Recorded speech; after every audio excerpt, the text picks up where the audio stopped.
The individual recognized historically as Nelson Mandela was born on July 18, 1918, in the village of Maveso in the Cape Province, then the southernmost province of what was known as the Union of South Africa. His birth name was Rolihlahla Mandela, which means something akin to troublemaker or pulling the branch of a tree. Nelson's father was Gadla Henry Mandela, a local leader of the Xhosa people and a counselor to the Xhosa king of Abathembu. At the time, native Bantu populations still maintained significant aspects of their traditional authority structures, even within the political framework of the Union of South Africa. Gadla's grandfather, Ngubengcuka, had been the king of the kingdom of Abathembu. Consequently, Nelson was of native royal lineage, theoretically a prince. Gadla Mandela, following the customs prevalent in South Africa at the time, was a polygamist with 4 wives. Rolihlahla was the son of his 3rd wife, Nosekeni Fanny. Given his father's marital arrangements, he had numerous siblings and half-siblings, some residing in different households and even different villages. Rolihlahla's early life was shaped by 2 distinct influences. On one hand, his father lived much like local chiefs had in the region for centuries, also serving as a counselor to the Abathembu king from the mid-1910s to the mid-1920s, a period that encompassed Rolihlahla's childhood. However, the country was also undergoing modernization, and traditional Bantu peoples like the Xhosa and Zulus were starting to adopt Western social norms. Rolihlahla's formative years reflected this blend. He was raised according to Xhosa tradition in his mother's kraal or homestead, where he helped tend their herd. However, Western influences were evident. His mother had converted to Christianity and decided to send her son to a local Methodist missionary school. It was here on his initial day of schooling that he was given the name Nelson, by which he would become globally recognized. Mandela, whose parents were both illiterate, was the first member of his family to attend school. At the age of 9, his father died from a lung ailment. Following this loss, he was largely taken under the protection of the Xhosa royal court, though he continued his education, developing a passion for history and embracing his mother's Christian faith. In these early years, he perceived colonial rule as generally beneficial, contributing to major social and economic development in southern Africa. The nation where Mandela came of age had been formed over a 300-year period since the mid-17th century. Prior to this time, there was no single nation of South Africa. Instead, the vast landmass at the southern tip of the African continent consisted of a mosaic of kingdoms ruled by various tribes such as the Zulu, Xhosa, and Swazi peoples, many belonging to the broader Bantu ethnic group. These kingdoms had contact with the Arab and Indian world through trade routes connected to Great Zimbabwe and other northern cultures. However, their first encounter with Europeans occurred in the late 15th century when the Portuguese reached the Cape of Good Hope. Supply stations were subsequently established here by the Portuguese, but it wasn't until 1652 when the Dutch founded the Cape Colony, site of present-day Cape Town, that a permanent European settler colony was established. This colony expanded over the next century and a half, but in the early 19th century, the Dutch colony was occupied and taken over by Britain during the Napoleonic Wars. The British Cape Colony aggressively expanded in the latter half of the 19th century, pushing its borders north and northeast to encompass much of the region approximating modern-day South Africa. This expansion was fueled by the discovery of gold and diamond mines. Conflicts ensued with both the native Zulus and the Boers, descendants of the Dutch, German, and French settlers who had made southern Africa their home in the 17th and 18th centuries, resisting British colonial expansion. However, victory in the Second Boer War in 1902 solidified British control over the entire region. In 1910, it was organized into the Union of South Africa. The Union held a quasi-independent status from Britain, but remained significantly tied to it, notably in foreign policy and retaining the British monarchy as head of state. It was a nation marked by tension from its birth. The vast majority of the population were Black Africans, but the ruling class consisted of a minority descended from European settlers, primarily Dutch, German, and French Boers, Afrikaners, and to a lesser extent, the British. This minority monopolized the country's extensive wealth and political power and had already shown propensities towards creating a colonial underclass by retaining settlers from the British Raj in India as indentured servants. Tens of thousands of such servants were present by the early 20th century. The Boers even began forging their own national identity in South Africa, referring to themselves as Afrikaners and speaking Afrikaans. a Dutch West German dialect that had evolved among the settlers since the 17th century. These Afrikaners were determined to retain their hold on power in South Africa, despite constituting only about 20% of the population. Their efforts to monopolize political power, wealth, and control of South Africa would define the country's history in the 20th century and Nelson Mandela's life. At the age of 16, Nelson underwent the traditional Awoluko circumcision ritual, a standard practice among the Xhosa, formally recognizing his transition to manhood. By that time, he had already begun his secondary education with the ambition of becoming a counselor to the Xhosa monarchy, following in his father's footsteps. His belief was that the Xhosa kingdom would require educated officials to navigate a changing world. To that end, he attended Clarkbury Methodist High School from 1933 onwards, and subsequently the Methodist College in Healdtown, Fort Beaufort in the Cape Province. In 1939, as World War II commenced in Europe, Mandela began attending Fort Hare. At this time, he supported South Africa's involvement as a British colony, indicating that even in his early 20s, Mandela still held a favorable view of colonial rule. Up to this point, Mandela had experienced a relatively insulated life, largely confined to his experiences within traditional Xhosa society in Fort Hare in the East Cape. This would all change in the 1940s. At the start of the decade, a prominent chief of Abatembu, Jongantaba, arranged a marriage for Mandela. Nelson, wishing to avoid this arranged union, fled to Johannesburg in spring 1941, eventually relocating to George Gach Township. Here he met and befriended Walter Sisulu, a notable activist in the African National Congress, ANC. This organization had been founded in 1912 as a South African National Native Congress to campaign for the rights of Black South Africans within the Union. It was renamed the African National Congress in 1923. The party primarily consisted of well-educated Black Africans residing in the Union's major towns, many of whhom were Christian. However, it also enjoyed considerable, though unofficial, support from native power groups such as the Xhosa. Mandela was impressed by the political views of Sisulu and others, many of whom were left-leaning activists, and by 1943 he had become a member of the ANC. Just months later, at Easter 1944, he was central to the establishment of the ANC Youth League. He convinced the then ANC president, Alfred Bettini Schuma, that securing mass support from younger generations of South Africans was essential for their struggle's success. It was also around this time, in early 1944, that Mandela married his first wife, Evelyn Mays, a trainee nurse he had met at a gathering at Walter Sisulu's house. Evelyn was a close friend of Sisulu's partner, Albertina. Mandela and Evelyn began dating within days of their initial meeting and were soon engaged. They were married in a civil ceremony at the Johannesburg Crown Commissioner's Court on October 5, 1944. The wedding was a modest affair, as the couple could not afford a wedding feast on Evelyn's salary as a trainee nurse and the income from Mandela's various jobs in law clerks' offices. For a time, they lived in a room in Evelyn's sister Kate's home. Their first home in the Johannesburg township of Soweto, which they moved into in 1946, was also very humble. A small brick building with a cement floor and a galvanized tin roof. Together, they would eventually have 4 children: a son, Thembekile, born in 1946, a daughter, Makaziwe, born in 1947, who tragically died of meningitis in infancy, another son named Magatho, born in 1950, and another daughter in 1954, whom they named Makaziwe in honor of their first daughter who had died so prematurely. As Mandela and Evelyn were starting their family, the ANC's struggle for the rights of Black South Africans intensified. The war years had seen many Black Africans migrating to the cities and towns of South Africa, increasing their agitation for political representation and economic equality through movements like the ANC. This development troubled many within the Boer-descended white minority who sought to maintain political, social, and economic control of South Africa. This political stance prevailed in the 1948 national elections, in which only white citizens were eligible to vote.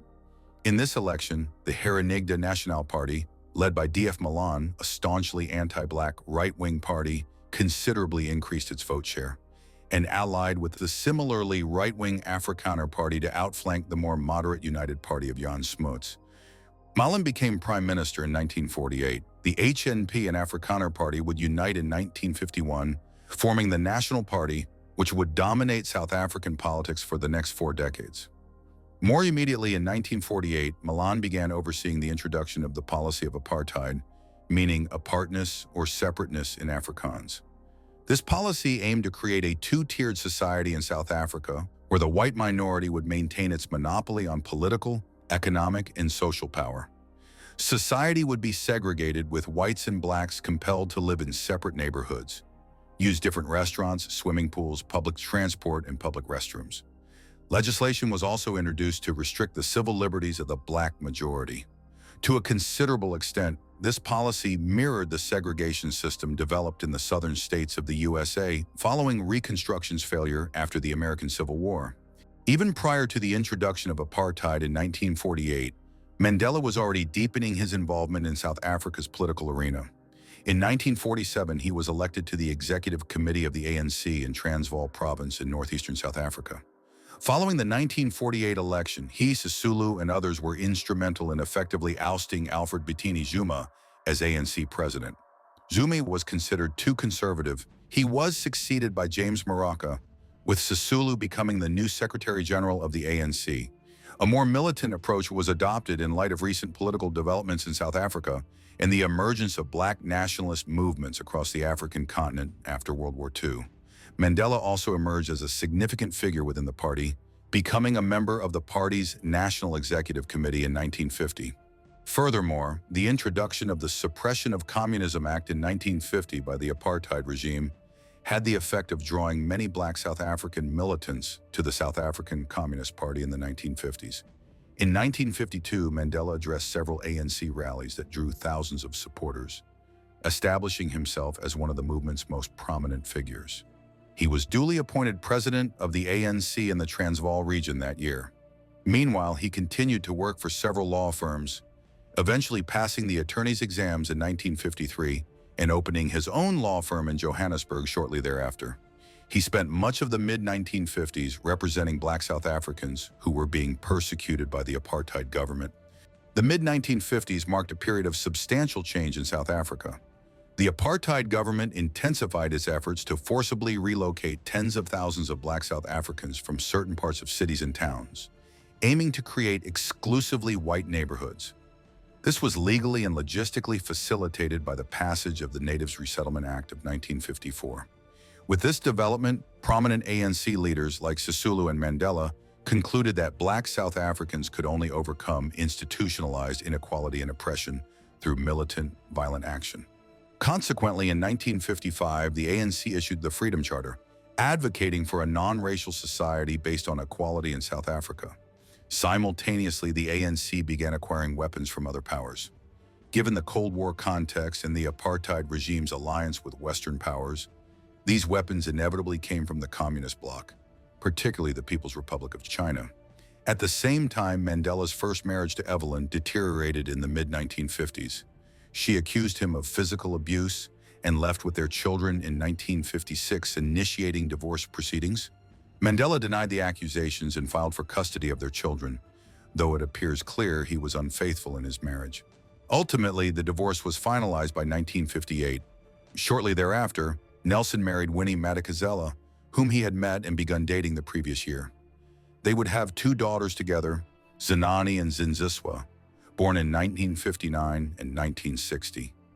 Winnie would play a significant role in Nelson's life and South African politics for decades to come. Mandela's second marriage and his meeting with Winnie almost did not happen. In December 1956, he and several other senior ANC members were arrested by the South African government and charged with high treason, accused of inciting revolution against the government. However, following mass protests, they were eventually released on bail in early 1957. The prosecution of 156 individuals, including Mandela, known in South African history as the treason trial, would continue throughout the late 1950s and into the early 1960s. As the trial progressed, the number of defendants steadily decreased, and the charges were reduced as dozens were acquitted over time, and the government recognized its case was exceptionally weak. The trial finally concluded in 1961 with all defendants acquitted. Meanwhile, Mandela and his colleagues were free to continue their activities. This period was notable for Mandela's opposition to the newly formed Pan-Africanist Congress, a South African political movement that excluded non-black South Africans. By this time, Mandela was convinced that any future South Africa offering liberties to the black majority must also be tolerant and inclusive of the white minority and the substantial Indian community in the country. The conclusion of the treason trial fueled the South African government's resolve to prosecute ANC leaders. Years of persecution had also instilled in Mandela a keen understanding of the importance of conducting his work discreetly. Consequently, in the early 1960s, he spent much of his time traveling throughout South Africa incognito, establishing new ANC cells in various towns and villages. The objective was to expand the ANC's network and scope of activity, achieving a truly national presence with supporters in every region should a militant uprising be launched against the apartheid government. Mandela's preferred mode of transportation for this activity was unmarked cars which he pretended to drive for hire. This earned him the nickname the Black Pimpernel, a reference to the Scarlet Pimpernel, a 1905 novel by Baroness Emma Orczy about an English gentleman, Sir Percy Blakeney, who leads a double life during the French Revolution, working to rescue French aristocrats from revolutionaries. Mandela's activities, however, did not go unnoticed. Shortly after the treason trial ended, a new warrant for his arrest was issued by the government. The increasingly militant actions of the ANC in the late 1950s and early 1960s must be viewed within the international context. A wave of independence movements swept across Africa in the post-war period, leading to Britain, France, Belgium, and Italy granting independence to their former colonies across the continent, starting with Ghana in 1957. However, significant resistance to independence persisted in certain parts of Africa, notably in the Portuguese colonies of Angola and Mozambique, and in British colonies like Rhodesia around present-day Zimbabwe. By the early 1960s, armed militant movements began to emerge among native African populations in these regions. While South Africa had a different constitutional status, having gained independence from Britain gradually since the early 20th century, the struggle against apartheid was viewed as a quasi-colonial struggle for the black majority to achieve political representation and an end to their social and economic disenfranchisement. Thus, from the early 1960s, the ANC cultivated growing connections with groups such as the Zimbabwe African People's Union, the Zimbabwe African National Union, the Liberation Front of Mozambique, and the People's Movement for the Liberation of Angola. It was in this context that Mandela journeyed to Addis Ababa, the capital of Ethiopia, to attend the Pan-African meeting for East, Central, and Southern Africa in spring 1962. This was merely the initial stage of a broader tour of Africa that took Mandela to Tanganyika, Egypt, Tunisia, Algeria, Morocco, Mali, Guinea, Liberia, Senegal, and Sierra Leone. He met leaders of these newly independent nations, including President Gamal Nasser of Egypt, President William Tubman of Liberia, President Ahmed Sekou Touré of Guinea, and President Julius Nyerere of Tanganyika. Through these meetings, he secured substantial funding for the ANC and, in some instances, promises of arms and ammunition for any future revolutionary struggle in South Africa. The ANC also achieved success on the international stage during these years. The organization's president, Albert Luthuli, highlighted the injustice of apartheid globally. In summer 1959, the anti-apartheid movement was established in London, attracting considerable support from mainstream British political parties and international leaders. It was one of many anti-apartheid movements formed over the next 3 decades that would exert increasing political and economic pressure on successive South African National Party administrations to dismantle apartheid. While these international efforts were underway, a division was growing within the ANC. The party's president, Luthuli, was largely committed to nonviolent opposition to the government, following the path pioneered by Mahatma Gandhi. By this time, Mandela effectively led Umkhonto we Sizwe. The organization initiated a bombing campaign and planned for a more sustained guerrilla war, similar to those that had begun in Angola earlier that year and would soon follow in Rhodesia and Mozambique. Mandela's tour of Africa in early 1962 aimed to acquire the resources necessary to launch such a guerrilla war in South Africa, where the affluent white minority, supported by many Western governments, possessed modern weaponry and extensive resources. The war planned by Mandela and his associates in the early 1960s was halted in its tracks in 1962. On August 5th of that year, Mandela was arrested in northeastern South Africa. His arrest was facilitated by the American CIA, which feared that Umkhonto we Sizwe in the ANC's success would draw South Africa into the Soviet communist sphere during the Cold War. This was the most significant in a series of arrests of leading members of Umkhonto we Sizwe, the ANC, and the South African Communist Party, including Walter Sisulu, Lionel Bernstein, and Govan Mbeki, which occurred in 1962 and 1963. They were soon brought to trial in what became known as the Rivonia trial, named after the Johannesburg suburb where Umkhonto we Sizwe was based. Mandela was listed as accused number 1 in the indictment, and Sisulu as accused number 2. The trial spanned 8 months, from October 1963 to June 1964. Mandela and his co-accused faced charges including sabotage, inciting guerrilla warfare, promoting communism's objectives, and conspiring with foreign governments to undermine the South African government. During the trial, Mandela and several others admitted to some of the actions they were accused of and used the trial as a platform to articulate their political beliefs. On April 20, 1964, Mandela delivered arguably his most renowned political speech from the dock. "I have fought against white domination, and I have fought against black domination. I have cherished the ideal of a democratic and free society in which all persons will live together in harmony and with equal opportunities. It is an ideal which I hope to live for and to see realized. But if it needs be, it is an ideal for which I am prepared to die." Ultimately, Mandela did not die for this cause, but he was sentenced to life imprisonment when the trial concluded in June 1964, narrowly escaping the death penalty the prosecution had sought. Mandela and his co-defendants, such as Sisulu, were transferred from Pretoria, where they had been held during the trial, to Robben Island. This small, oval-shaped island, just over 3 kilometers by 2 kilometers in Table Bay near Cape Town, had served various purposes in the past, including a leper colony, a whaling station, and a military base during World War II. In 1961, the National Party government began developing it into a maximum security prison to house political prisoners they feared might be rescued from prisons on the South African mainland. Mandela and his fellow members of the ANC and other revolutionary movements would spend the next 2 decades here in rudimentary concrete cells measuring 8 feet by 7 feet, with minimal furnishings other than a straw mat for sleeping and a small table. During the day, prisoners were subjected to grueling physical labor in quarries and performed back-breaking tasks with little significant medical care. Over the next few years, Mandela's eyesight was permanently damaged from working long hours outdoors without any eye protection. Visits for prisoners were severely restricted, as was access to all political news from the outside world. While Mandela and his associates were largely isolated from the outside world, the struggle against apartheid in South Africa persisted throughout the 1960s and 1970s. Although the ANC had lost much of its leadership, it remained central to the opposition against the National Party. From 1966 to 1978, the party was led by John Vorster as Prime Minister, an Afrikaner nationalist of Boer heritage who, as Minister for Justice, had overseen the Rivonia trial in 1963 and 1964.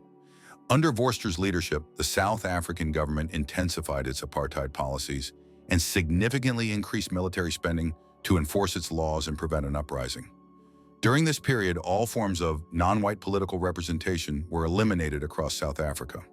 Political violence continued, most notably the Soweto uprising in June 1976, where approximately 20,000 students protested against the government in Soweto, a major Johannesburg suburb. The government's response was brutal, resulting in at least 170 deaths and possibly as many as 700. Hundreds more were seriously injured. These and other atrocities perpetrated by the ruling National Party consistently portrayed South Africa as an international pariah. The country was denied entry into the British Commonwealth in 1961, condemned by the United Nations in 1966, and faced opposition from numerous global public civil organizations throughout these years. Back on Robben Island, conditions for Mandela and those convicted in 1964 improved by the end of the decade. This was largely because the ANC successfully brought their detention to international attention. Consequently, Mandela received visits from numerous high-ranking political figures from the late 1960s onwards, notably British Defense Minister Dennis Healey. However, in other respects, their treatment remained harsh. When Mandela's mother and his son Thembi died in 1968 and 1969, he was denied leave to attend either funeral. Meanwhile, his second wife, Winnie, who had become a senior figure within the ANC, faced constant harassment throughout his time on Robben Island, often being detained herself for extended periods. Mandela utilized this time to pursue his legal studies. He also organized several hunger strikes to protest his and his fellow political prisoners' treatment. Beyond this, he dedicated much of his time to reading. His demeanor was generally sanguine enough that in 1975 he was classified as a Class A prisoner, allowing for increased visits and communication with the outside world. By the late 1970s, campaigns were underway both within South Africa and internationally to secure the release of those imprisoned after the 1964 Rivonia trial. Mandela became the central figure in this movement for several reasons. Firstly, his stated views on South African politics had remained consistent since he became a public figure, making it impossible to accuse him of being anti-white. His stance was simply anti-apartheid. Moreover, his wife Winnie had a public profile and could act as his spokesperson. The ANC also deliberately pursued a policy of making Mandela the central figure in their movement in the 1970s and 1980s, with Free Mandela becoming synonymous with ending apartheid in South Africa. South African government was concerned by these developments. In 1982, they decided to transfer Mandela, Sisulu, and others from Robben Island to Pollsmoor Prison in Cape Town suburbs. They presented this relocation to the international community as an easing of Mandela's sentence terms. However, the move was actually intended to prevent older ANC members from further radicalizing young detainees on Robben Island. Conditions at Pollsmoor were no better than on Robben Island. In some ways, they were worse. Mandela would later describe Pollsmoor as, quote, "the truth of Oscar Wilde's haunting line about the tent of blue that prisoners call the sky," referencing the Irish poet's Ballad of Reading Gaol. Mandela remained at Pollsmoor Prison for over 6 years. During this time, South Africa's political landscape entered a period of crisis that would ultimately lead to apartheid's demise. Firstly, the South African economy was severely impacted in the early 1980s by the global economic downturn that began in 1973. As South Africans lost jobs, they became more restive, demanding greater political change, a common precursor to political revolutions. Secondly, 1983 saw the establishment of the United Democratic Front in South Africa, which served as an umbrella organization for trade unions, churches, students, and other civil society groups protesting apartheid. Over the next few years, its membership grew to several million South Africans, creating a broad-based opposition to the National Party and apartheid supporters. Finally, on the international stage, the Cold War began its inexorable decline from the mid-1980s following Mikhail Gorbachev's assumption of leadership in the Soviet Union. As this occurred, countries like the United States and Britain, which had staunchly supported the South African government as a bulwark against communism in Southern Africa, became increasingly critical of the regime. By the mid-1980s, these events began to exert immense pressure on the government of Peter Willem Botha, leader of the National Party and consecutively Prime Minister of South Africa from 1978 to 1984, and then President from 1984 to 1989. In particular, social unrest within South Africa and the economic damage inflicted by international trade boycotts due to the white minorities' continued adherence to apartheid were major issues Botha and his ministers could not ignore. Consequently, as early as 1985, talks were underway between the government and Mandela and other ANC leaders about transitioning to a more democratic country with full Black South African enfranchisement. Earlier constitutional reforms in 1983, creating a tricameral parliament with some representation for Blacks, Indians, and other non-whites, were widely seen as merely a smokescreen.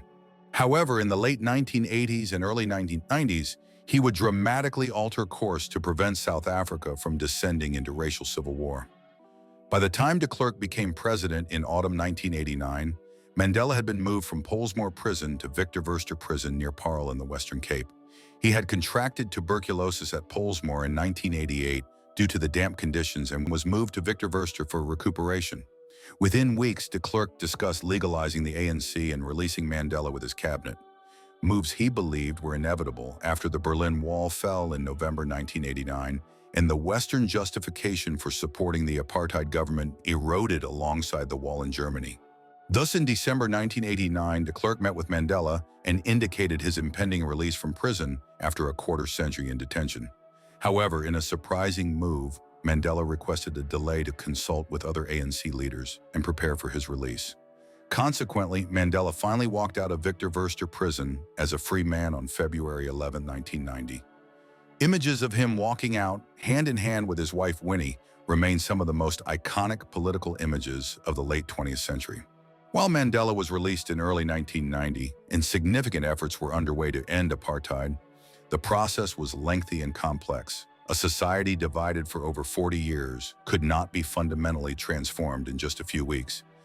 First, the ban on the ANC was lifted, allowing for direct talks between the party and de Klerk's government.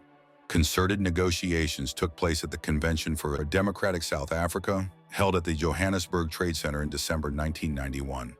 Here, remaining divisions between the two sides were clearly evident. De Klerk asserted that the ANC had effectively been a terrorist organization, while Mandela denounced apartheid rule in his speech. Additionally, both figures had to manage hardliners within their respective parties, unwilling to compromise with the other side. Talks through 1992 focused on establishing a federal South Africa granting significant autonomy to individual regions. This arrangement would allow the white Afrikaner community to retain considerable control over the Cape Province and other regions where they were concentrated. De Klerk also proposed a rotating presidency, ensuring terms in office for white South Africans. Despite these major points of contention, by the end of 1993, both sides, led by de Klerk and Mandela, successfully agreed on holding elections in spring 1994. These would be the first elections with a broad franchise, granting Black South Africans and other non-white communities an equal vote with the Afrikaner community. Following this achievement, Mandela and de Klerk were jointly awarded the Nobel Peace Prize in 1993 for their collective work in ending apartheid. It was during the early 1990s that Mandela finally published his well-known autobiography, Long Walk to Freedom.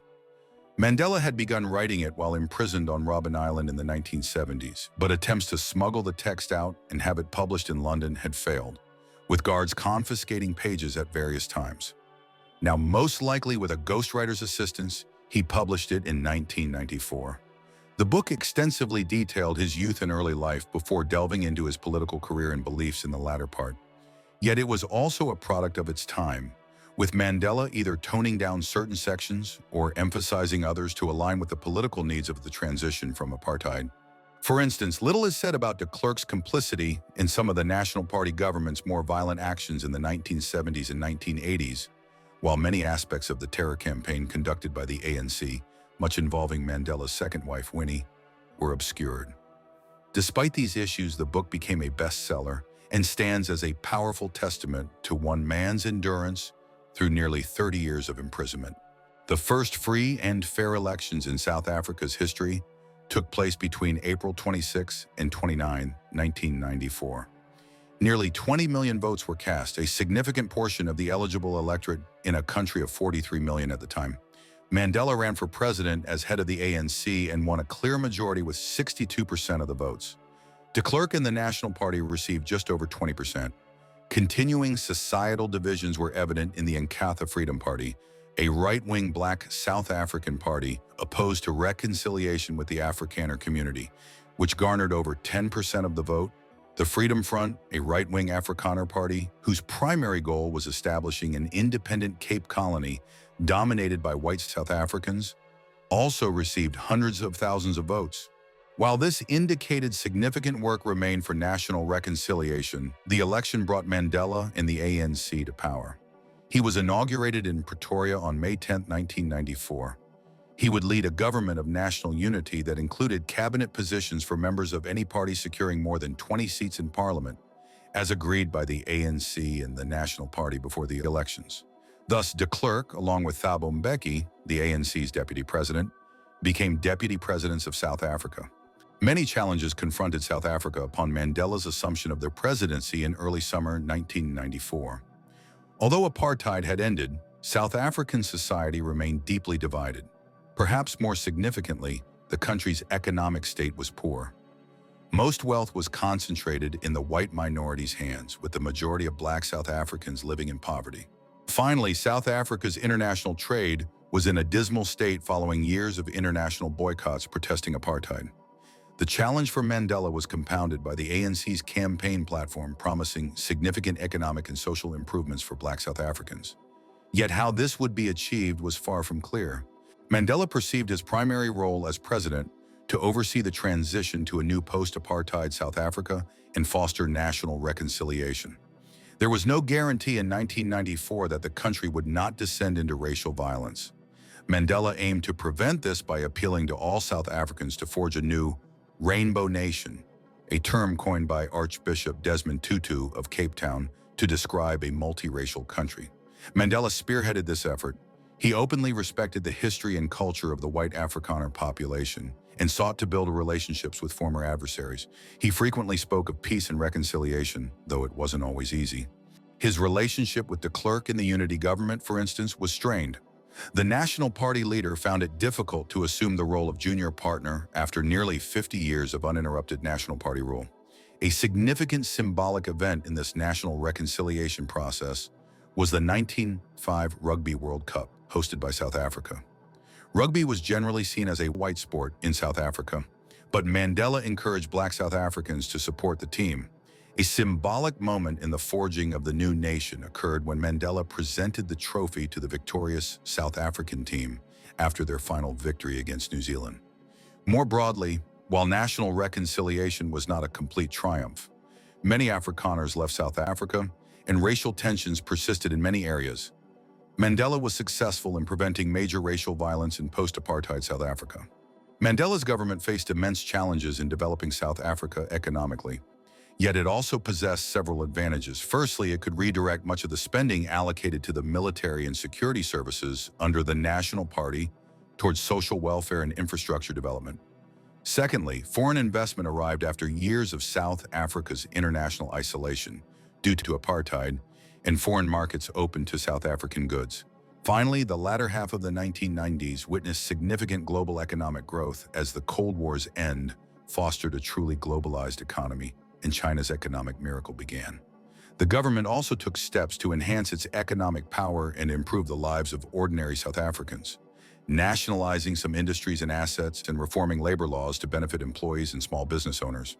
However, progress remained slow, compounded by a rapidly increasing population, which grew by nearly 7 million people between Mandela's release from prison in 1990 and 2000.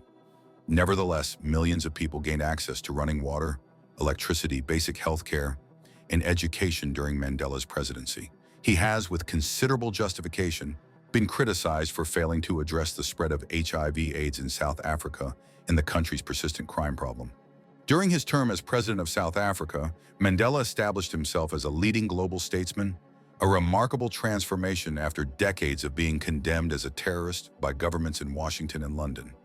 In this newfound role, he became a prominent voice advocating for an end to regional conflicts. For instance, he criticized Israel's actions against Palestine and was a firm supporter of the now largely abandoned two-state solution.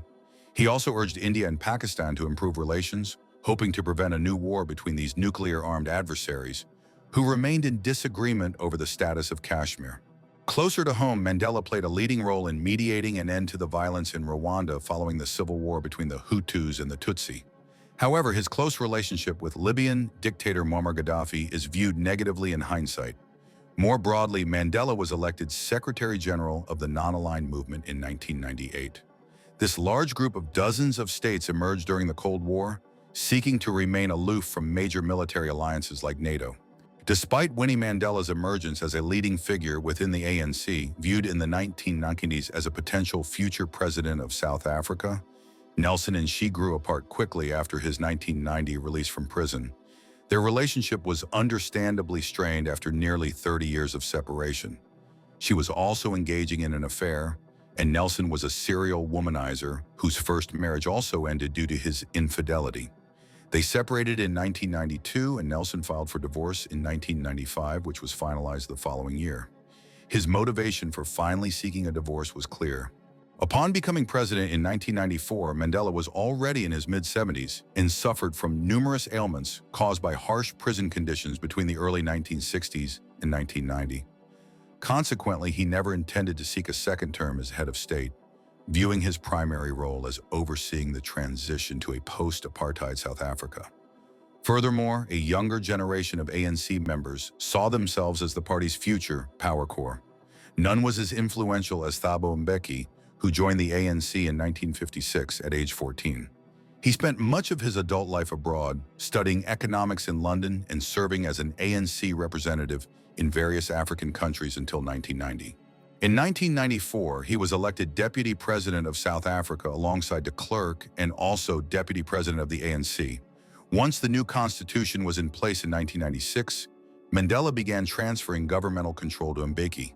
In 1997, he publicly revealed that Mbeki was effectively in charge of the government, and this new arrangement was formalized in December of that year, when Mbeki succeeded Mandela as leader of the ANC, though Mandela had favored Cyril Ramaphosa as his successor.